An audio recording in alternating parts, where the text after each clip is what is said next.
ఇప్పుడు మనం శ్రీ వికారి నామ సంవత్సరం ప్రభవాది షష్ఠి సంవత్సరానాం మధ్యే త్రయత్రింశత్ సంవత్సరః వికారి నామ సంవత్సరః అంటే 60 సంవత్సరాల కాలచక్రంలో 33వ సంవత్సరము వికారి నామ సంవత్సరం.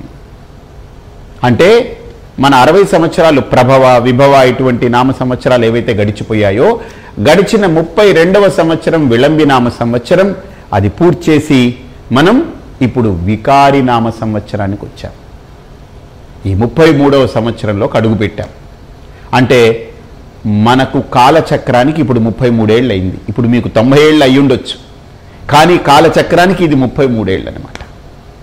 కాబట్టి ఇప్పుడు మనం ఒక రకంగా చెప్పాలంటే కాలచక్రంలో 33 అని అంటే మంచి మధ్య వయస్సులో ప్రౌఢంలో ఉన్నాం, అంటే శక్తివంతమైనటువంటి స్థానంలో ఉన్నాం. అంటే అంతే కదా, 40 ఏళ్ళు 45 ఏళ్ళు అంటే వాడికి ఎలా ఉంటుందని అంటే వాడు అటు మరీ యువత కాదు, అటు మరీ ముసలి కాదు, వాడికి శక్తి ఉంటుంది. అలాగని దాన్ని యువతలాగా వెళ్ళి ఆమాంతం వెళ్ళి దూకేడు, అలాగని ముసలోళ్ళలాగా పాపం బాగా బడలిక ఉన్నటువంటి వృద్ధుల్లాగా లేవలేక కూర్చోలేక దాని గురించి చేస్తామని వాయిదా వేయడు. ఇలా వెళ్ళి ఆమాంతం వెళ్ళి దూకేడు. మధ్యలో నిలబడి ఏం చేస్తే బాగుంటుంది, ఎలా చేస్తే బాగుంటుంది అనేటువంటి ఒక అద్భుతమైనటువంటి ఫ్రేమ్వర్క్తో ఎలాగైతే శక్తియుక్తులను ఉపయోగిస్తాడో అలాగే ఇక్కడ మనకు 33వ సంవత్సరం అనేటువంటిది ఒక శక్తియుక్తమైనటువంటి సంవత్సరం.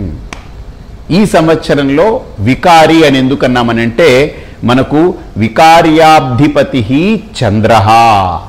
ఇక్కడ మనకు చెప్పబడుతుంది ఏంటంటే ఈ సంవత్సరానికి ఎవరయ్యా గ్రహము అని అంటే చంద్రుడే గ్రహము, గ్రహరాట్. ఈ సంవత్సరానికి రాజు చంద్రుడు.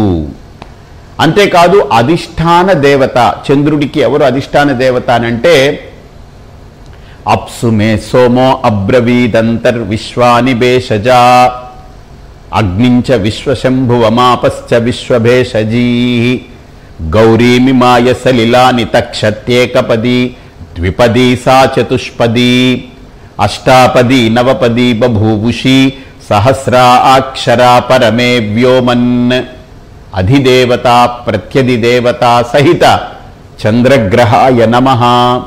అంటే వేదంలో ఉన్నటువంటి నవగ్రహ సూక్తంలో చంద్రుడి గురించి చెబుతూ ఈ చంద్రుడికి ఎవరయ్యా దైవము అధిష్టాన దైవం అంటే అమ్మవారు అని చెప్పింది.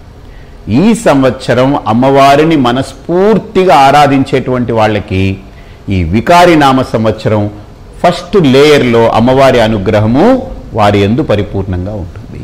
కాబట్టి వికారి నామ సంవత్సరం మర్చిపోకండి. ఈ వికారి అనే సంవత్సరానికి చంద్రుడు మనకు గ్రహము, ఆ గ్రహానికి అధిష్టాన దేవత అమ్మవారు. కాబట్టి మనం ఈ సంవత్సరం ఏ రకంగా ఉంటుంది